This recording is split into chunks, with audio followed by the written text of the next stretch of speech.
J'accompagne les personnes qui sont dans l'établissement pour réaliser les actes de la vie quotidienne.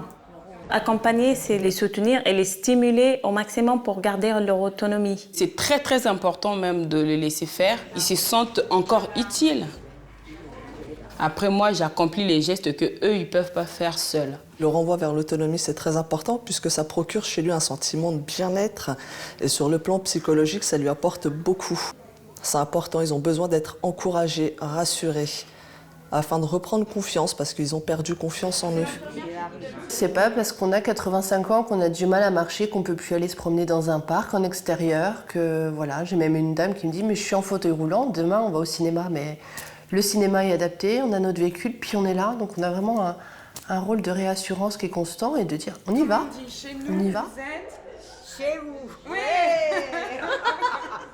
Je suis aux petits soins, toujours aux petits soins. On me demande, est-ce que vous avez le temps de me faire une douche? Écoutez, le temps, on va le faire. Voilà. On veille à ce qu'ils soient toujours bien habillés, bien coiffés, parfumés. Le maquillage aussi chez certaines dames, très important. Le rasage chez les messieurs, bien entendu. C'est une image d'eux-mêmes qui est très valorisante et il leur faut ça. On fait tout au moment même, on est là pour répondre à leurs besoins. S'il manque quelque chose de l'eau ou je sais pas, s'il manque quelque chose dans leur chambre, il faut être là pour leur donner. On ne leur dit pas, on verra plus tard, je reviendrai après. Qu'on soit en pause ou pas, qu'on n'ait pas le temps, il faut leur donner tout de suite. C'est comme un client en fait, on est là pour eux. On avance à leur rythme, ça c'est important aussi. On avance au rythme des résidents. Il faut vraiment donner du temps à la personne pour la comprendre. Et on passe les voir plusieurs fois dans la journée pour qu'ils ne se sentent pas isolés. Quelquefois, ils peuvent juste sonner et c'est pas forcément avoir besoin d'un verre d'eau, c'est avoir juste besoin de parler, d'une présence, de leur prendre la main et de savoir les écouter. Les résidents ont besoin de la joie, de la bonne humeur du personnel. Ça leur fait énormément de bien. Un sourire est très important. On ne peut pas rentrer dans une chambre sans le sourire. Le sourire est déjà un réconfort. L'humour, ça sert toujours à avoir le sourire et puis avoir la pêche, puis redonner la banane aux résidents aussi, donc ça fait plaisir. Et puis c'est beau à voir d'un sourire sur un résident. Ce qui m'intéresse le plus, c'est le contact avec les résidents.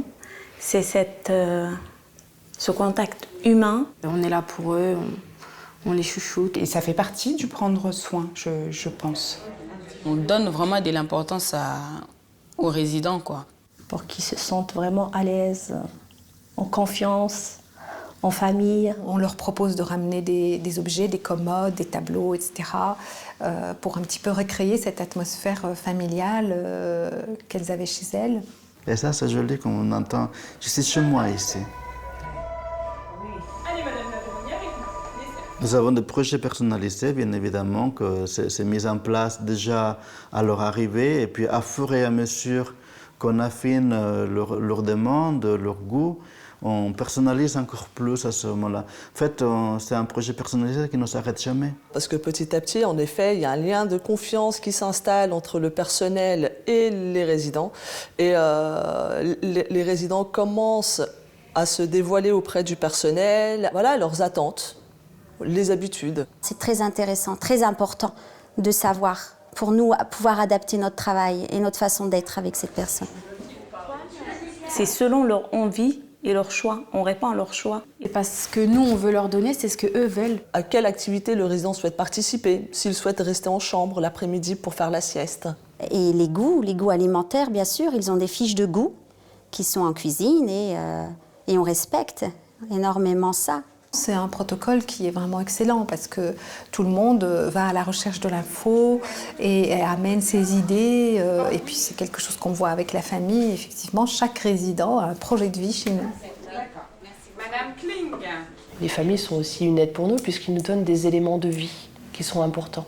Ce qui va nous permettre d'accompagner encore mieux leurs proches. Énormément communiquer, il faut leur montrer que, voilà, que nous prenons soin de leurs parents et qu'ils peuvent nous faire confiance en fait. Toujours aussi belle, Madame Denis. Oh non, c'est une vieille taupe. Il faut être naturel avec les familles. sincère. Ils ont besoin d'être informés sur la prise en soin de leurs parents, sur tous les niveaux, alimentation, au niveau des soins de nursing. Donc moi, je leur prouve qu'elles sont encore capables de faire plein de belles choses et qu'elles sont très utiles et très importantes. Ah, il y en a encore un. Ah oui, il y en a encore. En plus, on a une bonne équipe, on a une belle équipe, on s'entend tous bien, on rigole bien. Chacun dans son avis, chacun ce qu'il voit.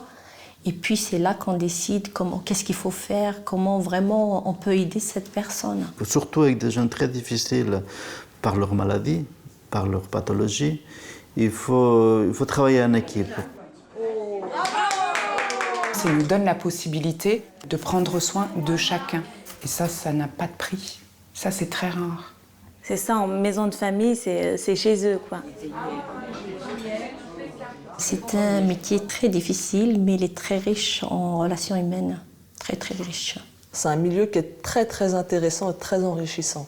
Il faut aimer être en contact avec l'humain. C'est de l'humain, c'est de la chaleur, c'est de la, je dirais presque de la passion. C'est y aller avec de l'ardeur et souvent les personnes le ressentent, ils s'ouvrent à vous. Quand on aime aider les personnes qui ont besoin, tout est gagné. En un mot, mon métier, ce serait l'amour et l'attention. Bon, ça fait 2 mots. Si je résume mon métier, la vie. La vie. Parce que la vie, elle continue dans la maison.